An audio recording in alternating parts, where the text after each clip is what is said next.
CSS 튜토리얼의 왼쪽에 CSS 어드밴스드 밑에 보면은 CSS 플렉스박스라고 있습니다. 이것도 우리가 이제 디자인 레이아웃 할 때 되게 중요한 부분이거든요. 그래서 이 부분 보겠습니다. 먼저 이걸 볼게요.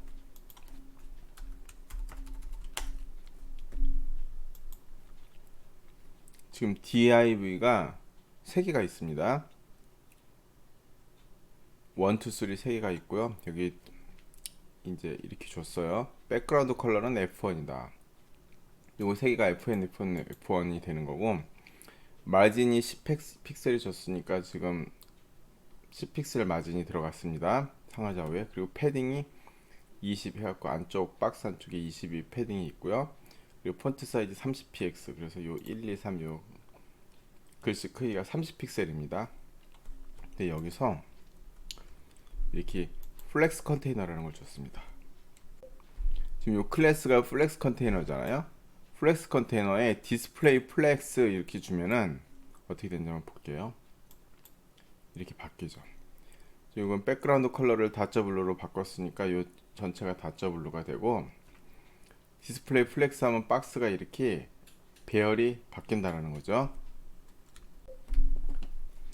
그래서 우리가 방금 이제 디스플레이 플렉스 요거 하나를 준 걸로 지금 상자가 이렇게 가로로 쭉 배열되는 걸로 바뀌었는데, 지금 플렉스 디스플레이가 플렉스인 게 이제 플렉스 박스가 되거든요.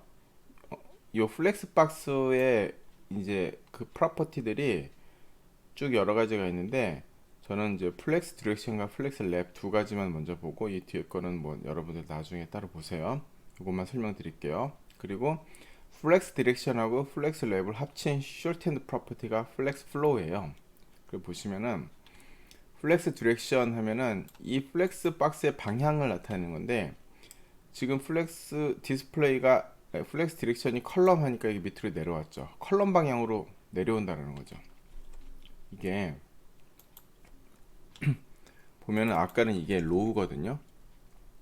로우 하면은 박스가 가로로 가는 거고, 여기 컬럼 하면 세로로 내려옵니다. 그러면은 지금 이게 가로로 가는 게 로우인데, 이게 안 쓰면 로우잖아요. 그러니까 플렉스 디렉션은 디폴트 값이 로우다, 그렇게 보시면 됩니다. 플렉스 디렉션은 디폴트 값이 로우다. 그리고 이제 플렉스가 넘치게 이렇게 여러 개가 있습니다. 12개까지 만들어 놨어요. 여기 실행시켜 보겠습니다. 이게 플렉스 랩 하면 랩이잖아요. 랩이란 게 뒤에 이제 넘치면은 다음 행으로 이렇게 넘어간다는 거잖아요. 이렇게 좁아지면은 이제 밑으로 넘어가는 건데, 이것도 노우 랩 해볼게요. 노우 랩. 그러면은 이렇게 다음으로 넘어가지 않고 이 안으로 이렇게 찌부돼서 들어가는 이런 모양이 됩니다. 이게 노랩이에요. 그럼 여기서 보시면 이게 랩 하면은 넘어갔는데, 그쵸? 근데 이게 안 쓰면은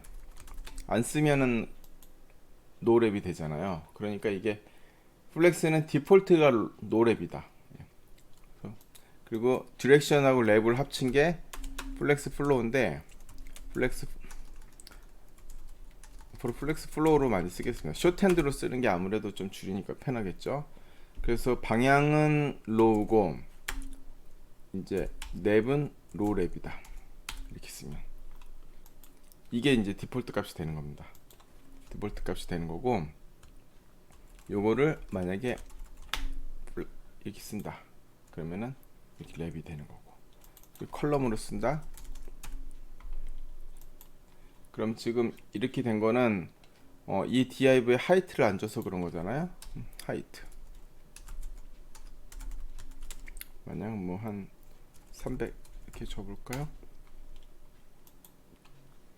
여기 아니네요. 여기 아니고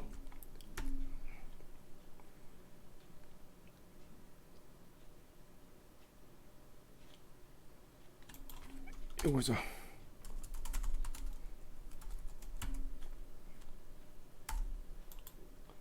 이렇게 되면은 1, 2, 3, 4, 5, 6, 7, 8, 9, 10, 11 이렇게 들어가죠. 이것도 노랩 하면 이렇게 들어가서 지금 사이즈가 모자라니까 이렇게 쭉 이렇게 되는 거죠. 그리고 우리가 결국은 이제 제일 많이 쓰게 되는 거는 여기에 박스를 가로로 배열하고 싶은 거예요. 지금 이게 요 박스 div 박스 하나가 지금 블럭 레벨이잖아요. 블럭 레벨이니까 하나가 꽉 차지하는데 이거를 블럭 레벨 박스를 사이즈를 준 다음에 여기다 플렉스 플로우를 로우로 주고 이게 랩 이렇게 주면 이게 방향이 가로로 배열시킬 수 있다는 거죠. 그래서 우리가 앞으로 웹페이지 웹사이트를 이렇게 레이아웃 할 때 플렉스를 많이 씁니다. 플렉스를 쓰면은 이거를 가로로 이렇게 배치를 할 수 있다. 이 튜토리얼에 쭉 보면은 이게 웹사이트 레이아웃이라고 있습니다. 이 레이아웃을 한번 보겠습니다.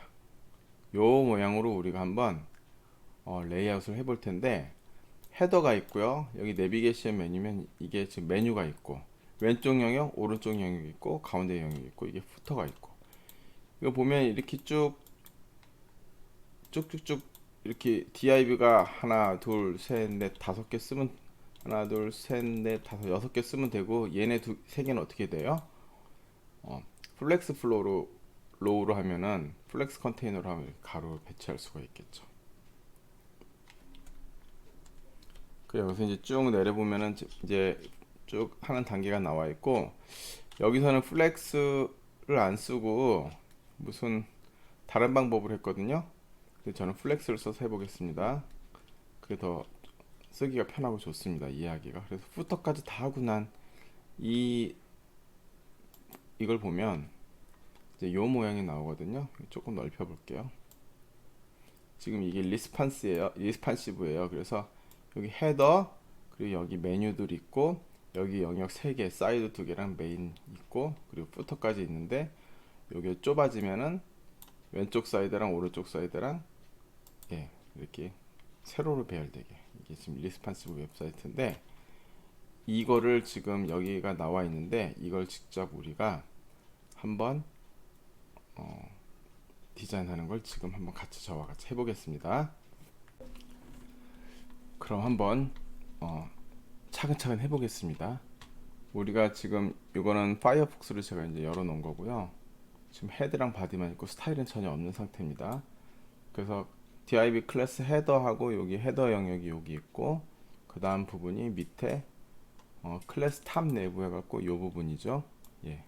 요 부분 링크 있는 부분 요 부분이 이제 클래스 탑 내부 그리고 요 밑이 여기가 이제 클래스 로우 해갖고 컬럼 사이드 컬럼 미들 컬럼 사이드 해갖고 요 세 개를 지금 들어간 거예요. 그쵸? 이렇게 세 개 들어갔고 맨 밑에 부터가 있고 이런 식으로 되어 있는데 이걸 한번 우리가 아까 원했던 배열들을 해보겠습니다. 근데 지금 일단 먼저 스타일을 시작할 텐데 배경색이 지금 다 똑같잖아요. 배경색이 똑같아 갖고 좀 영역 구분이 안 되니까 스타일을 배경색부터 하나씩 한번 지어 가 보겠습니다. 스타일 이거 여기가 아니구나. 헤더 안에다 넣습니다. 스타일 줬는데 먼저 점 클래스 점 헤더 백그라운드 컬러 무슨 색으로 할까요? 그린으로 해볼까요? 그린인데 블루로 한번 해보겠습니다. 블루 0000 FF. 근데 이렇게 주면 블루가 너무 새파란 블루가 되잖아요. 그러니까 약간 색깔을 조금 연한 색으로 해갖고 한번 가보겠습니다. 이렇게 주면은 연해질 것 같은데, 그쵸? 이렇게 됐습니다. 이렇게 블루인데 이제 다른 색깔도 약간 입혀진, 그쵸? 약간 입혀진 연한 색깔 이렇게 갖고, 그 다음 점 내부, 탑 내부 있고, 탑 내부는 이것도 백그라운드 컬러를 이 부분은 그냥 약간 흐리게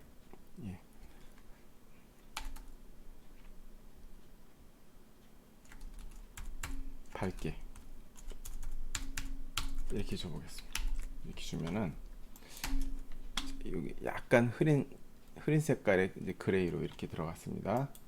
그리고 주고 그 다음에 그 밑에 있는 게 다음 클래스 로우가 있고 여기에 컬럼이 사이드가 있고 미들이 있고 사이드가 있잖아요. 그러면 양쪽 사이드를 좀 같은 색깔로 지금 약간 지금 클래스가 똑같이 돼 있으니까 똑같은 색깔로 줘볼게요. 그리고 미들 있고 부터가 있는데 그렇게 하면은 점 사이드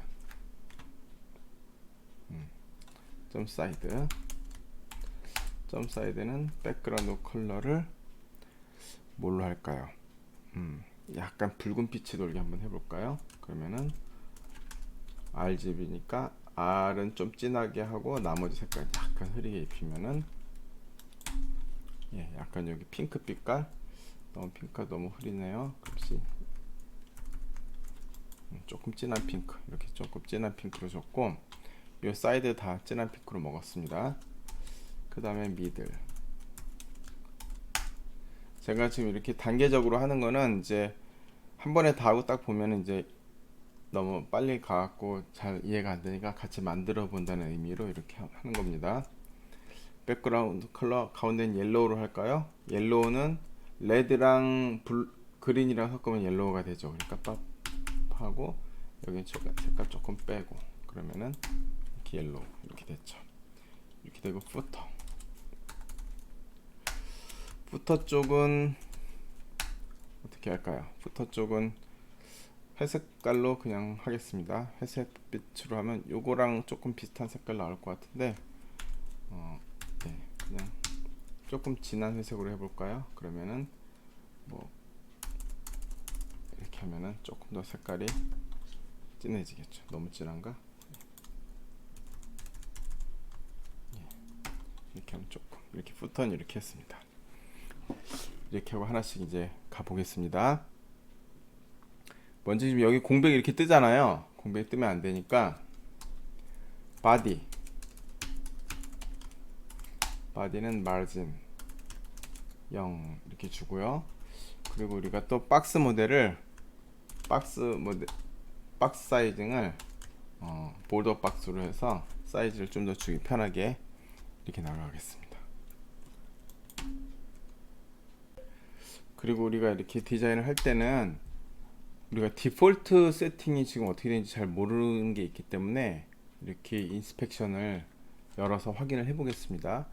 여기 보면 공백이 이렇게 다 떨어지는데 이게 왜 그런가 보면은 우리가 헤더 H1 보면은 여기 마진이 위아래 노란색 여기 노란색이 마진이잖아요. 위아래 노란색 마진이 있는 걸 보이시죠?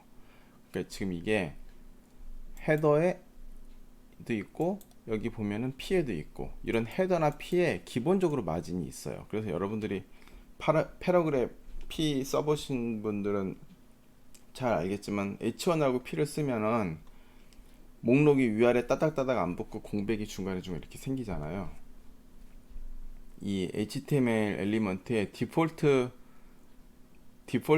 스타일이 있거든요. 디폴트로 이런 헤더 태그나 패러그래프 태그에는 디폴트로 마진이 있다. 그래서 이 마진을 없애고 싶으시면은 이제 여기 보시면 여기도 보면은 쭉 보면은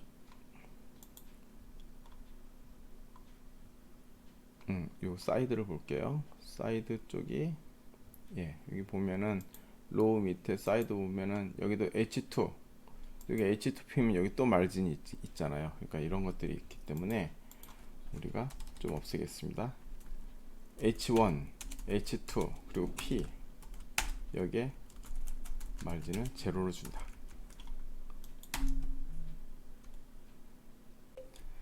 다음 요 사이드랑 메인 컨텐트랑 사이드 요 세 개를 가로로 한번 배열해 볼까요? 해보겠습니다. 지금 이게 바깥을 둘러싼 게 로우고 안에 지금 컬럼이 하나 둘 컬럼이 세 개 있는 거잖아요. 그럼 이 바깥에 둘러싸인 거 여기 로우 얘를 디스플레이를 플렉스로 해줘야 됩니다. 점 로우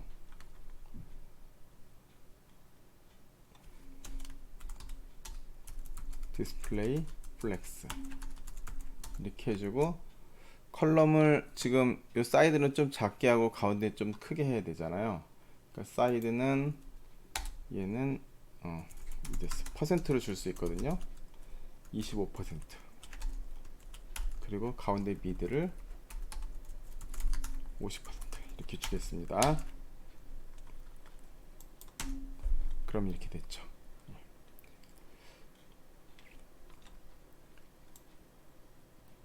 넓히면 이제 이런 모양이 나옵니다.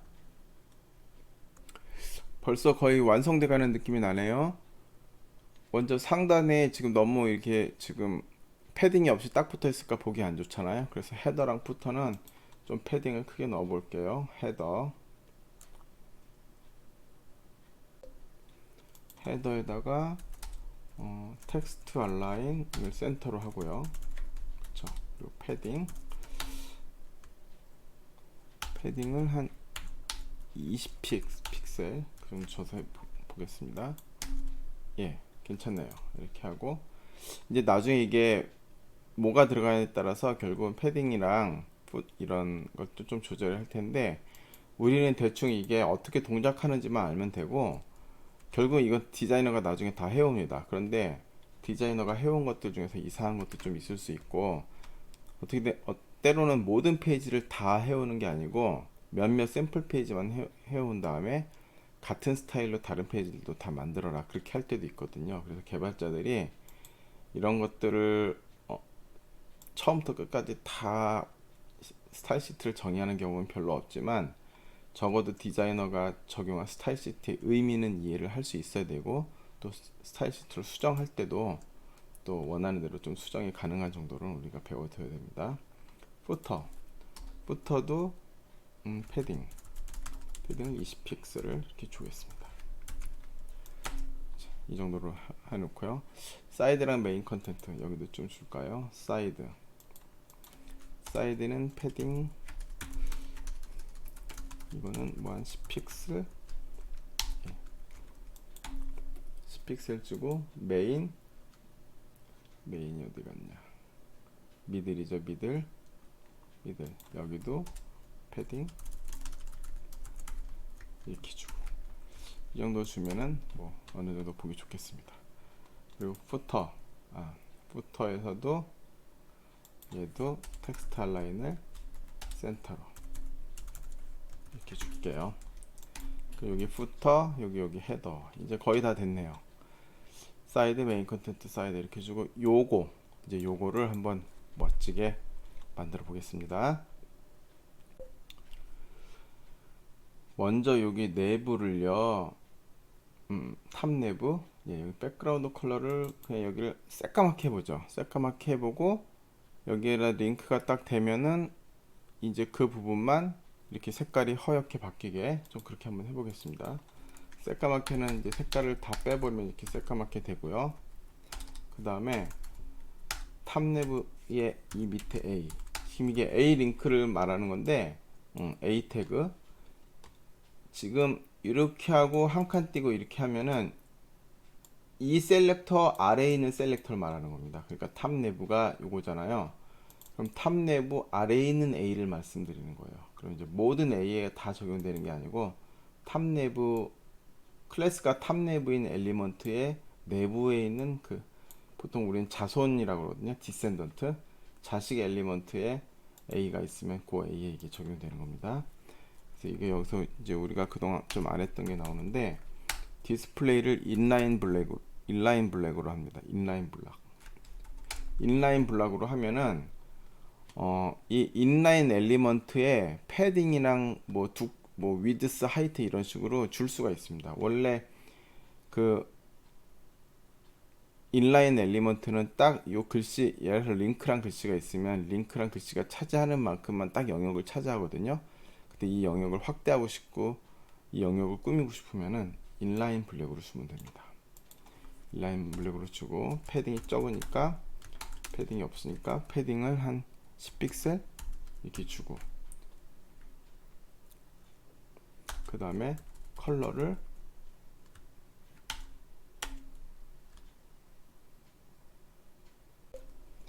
글씨 색깔을 밝게 이렇게 주겠습니다.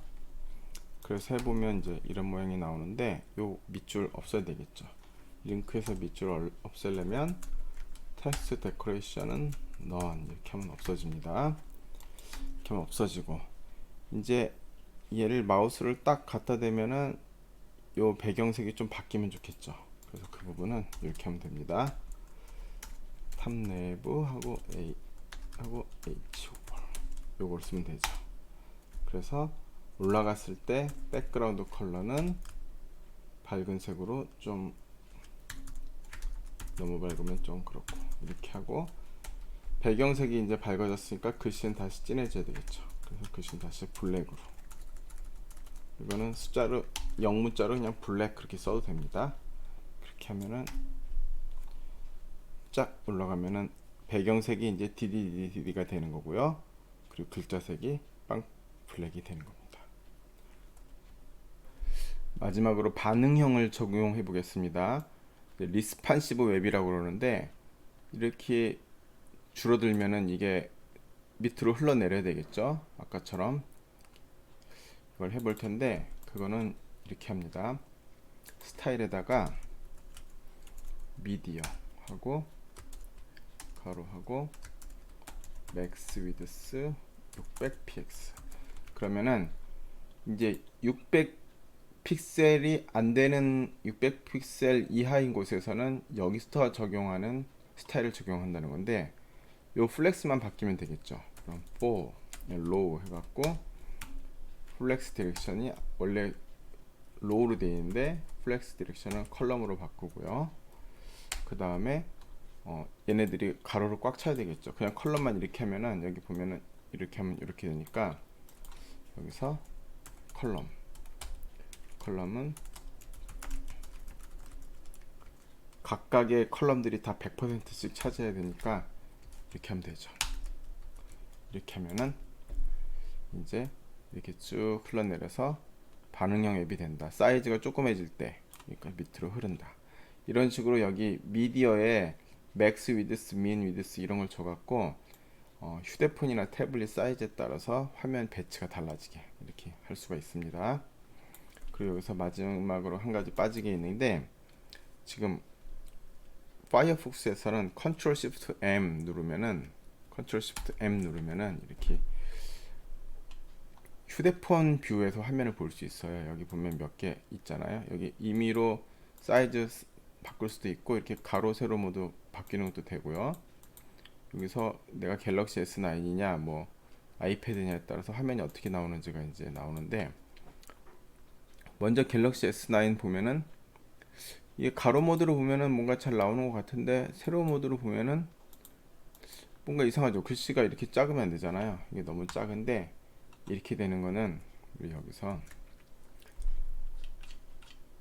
요 CSS 튜토리얼에서 CSS 리스판스 보면은 반응형 웹 나오는 게 나오거든요. 그래서 뷰폴트라는 걸 찾아보면은 이런 게 있어요. 이 부분을 여러분이 반응형 웹을 제대로 더 완벽하게 만드시려면 이거를 자세히 다 보시고, 일단 요 페이지에서는 이게 제일 중요합니다. 이거를 갖다가 여기다 넣어줍니다. 이렇게요. 그러면 어떻게 되냐면은 이렇게 나옵니다. 되죠. 이제 반응형 앱이 완성이 됐습니다. 반응형 앱을 만들 때는 항상 이 뷰폴트를 써준다. 이거는 이제 PPI라고, 그 화면의 어떤 그 해상도나 그런 거에 따라서 화면이 이제 좀 변형돼서 다르게 적용돼야 되잖아요. 그래서 그런 스케일을 잘 맞춰주는 역할을 합니다. 그래서 이것까지 해서 반응형 앱이 완성이 됐습니다. 그래서 세로로 모를 때는 이렇게 세로로 나오고, 가로로 할 때 이렇게 펼쳐지고, 또 이 웹에서 볼 때도 여기서 600픽셀 이하로 떨어지면 이렇게 플렉스 디렉션이 컬럼으로 바뀌고, 600픽셀이 넘으면 플렉스 디렉션이 로우가 되고, 이렇게 했습니다. 이렇게 우리가 지금 요 스타일이 만약에 없다, 예. 그러면 지금 이 모양이 되는 거잖아. 이거 스타일이 지금 하나도 없는 상태. 지금 이 하나도 없는 상태에서 우리가 원하는 대로 헤더랑 링크랑 이런 사이드랑 이런 거를 다 우리가 원하는 대로, 자기가 원하는 대로 이렇게 생각했던 대로 해서 내가 이렇게 만들었다. 그러면 여러분들은 이제 CSS에 대해서 어느 정도 실력이 갖춰졌다, 그렇게 봐도 될 것 같고요. 이 CSS도 보면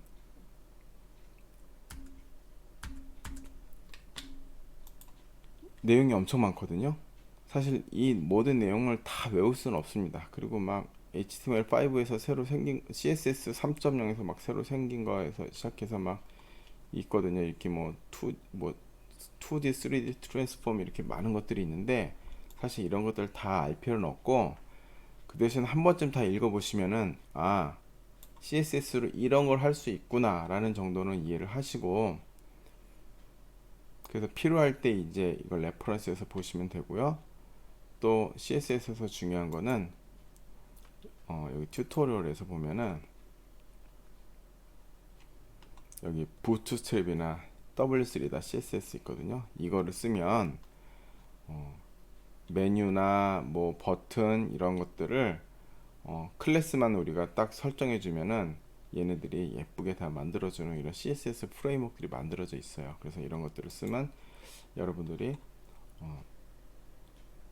개발자라도 개발 디자인을 쓰지 않고도 어느 정도는 우리가 원하는 사이트를 디자인할 수 있다. 우리 강의는 CSS는 이 정도로 마치도록 하겠습니다. 기말고사에 대해서 말씀드리겠습니다. 기말고사는 다음 주 화요일, 2021년 6월 15일 화요일 낮 12시부터 1시간 동안 보겠습니다. 내용은 스프링 웹 MVC를 사용해서 간단한 웹 애플리케이션 만들기. 정말 간단한 걸로 낼 겁니다. 쉬운 걸로요. 사용자 게시글 애플리케이션 있잖아요. 스프링 MVC 버전 2로 만든 거, 이걸 참조해서 합니다. DAU는 스프링 JDBC를 사용하고요. 컨트롤러는 스프링 웹 MVC를 사용하는데 서블릿 API 사용하지 않는 컨트롤러로 만듭니다. 그리고 JSP는 EL하고 JST를 사용하고요. 웹페이지에는 CSS를 사용해서 간단한 디자인을 적용하는 걸로, 이렇게 해서 기말고사를 내도록 하겠습니다. 그동안 사용자 게시글 애플리케이션을 잘 봐왔으면은 충분히 이걸 이해하면은 충분히 빠르게 만들 수 있는 수준으로 낼 거고요. 여러분들 잘 하실 것으로 믿습니다. 이거는 사실 우리가 지금 3학년 졸업반이잖아요. 지금 우리가 지금 자바를 2년을 했고 4학기를 했고 졸업반으로서 해야 될, 어떻게 보면 최소한의 요구사항이라고 볼 수 있습니다. 그리고 여러분들이 이걸 해 놓으시면 나중에 여러분들이 이제 졸업하고 취업을 하셔야 되잖아요. 취업할 때 여러분들이 이제 포트폴리오를 만드는데, 결국은 뭐 소프트웨어를 하실 분들은 엔드로이드나 뭐 아이폰 애플리케이션 아니면은 웹 애플리케이션을 만들어야 되잖아요. 또 안드로이드나 뭐 아이폰 애플리케이션을 만들더라도 또 그걸 소개하는 웹사이트 정도는 사실 있어야 되거든요. 그래서 기본적인 사이트를 만들 수 있는 정도의 어떤 실력을 갖춰줘야 되니까, 그러려면 지금 이 정도는 하셔야 됩니다. 나중에 결국은 여러분들이 이거 공부를 안 하신다 하더라도 나중에 또 졸업하고 뭐 또 스프링 학원 다니고 그렇게 될 가능성이 되게 많습니다. 그러니까 여러분들 남은 기간 동안 열심히 꼭 공부를 해 주시고요. 앞으로 살아가면서 다 이게 뼈가 되고 살이 되는 중요한 내용들이니까 열심히 공부하시고 또 잘 준비하셔서 시험도 잘 보시고 또 2학기 잘, 여름방학하고 2학기 잘 준비해서 여러분 취업도 하고 또 여러분들 인생에서 여러분들 꿈을 펼쳐나가는 올 한 해가 되기를 바랍니다. 그동안 어려운 공부 하시느라고 수고하셨습니다. 감사합니다.